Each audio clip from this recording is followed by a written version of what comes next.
πλήρη εικόνα. Γιώργο, θέλω ένα σχόλιο από σένα. Εσύ συναναστρέφεσαι συνεχώς με κόσμο ο οποίος θέλει να φύγει για το χύψη λόγο ο καθένας. Αλλά να που και έξω τον κυνηγούν τα προβλήματα της Ελλάδας.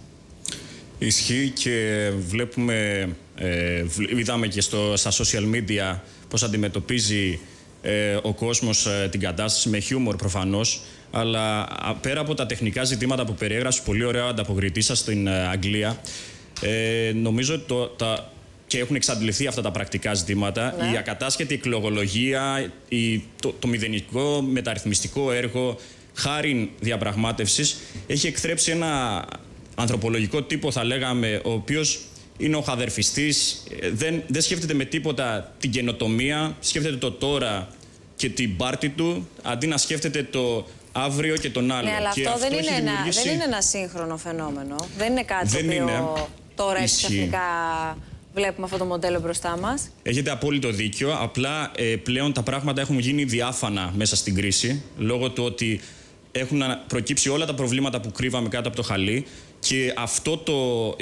αυτός ο εαυτός, τέλος πάντων, που εκθρέφει όλη αυτή η κατάσταση, η οποία αποτυπώνεται πάρα πολύ ωραία στα social media, έχει κάνει τον κόσμο να φεύγει. Και ως προς αυτό που με ρωτήσατε, εγώ θέλω να πω μόνο για ένα έβριμα το οποίο έχει να κάνει με αυτά που βλέπουμε εμείς μέσα από την εταιρεία μας, το 100 Mentors.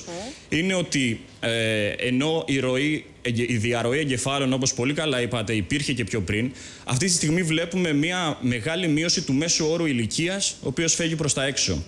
Αναζητούν δηλαδή την τύχη τους προς πιο αξιοκρατικά συστήματα. Αυτό πρακτικά σημαίνει ότι το παιχνίδι ήδη έχει χαθεί από πάρα πολύ μικρή ηλικία και τα παιδιά, μιλάμε για 18άριδες, δεν αναζητούν πια ούτε καν την τύχη τους μέσα από τα ελληνικά πανεπιστήμια. Φεύγουν κατευθείαν. Μάλιστα. Αυτό από μόνο του νομίζω είναι ένα έβριμα το οποίο μπορούμε να το αξιολογήσουμε.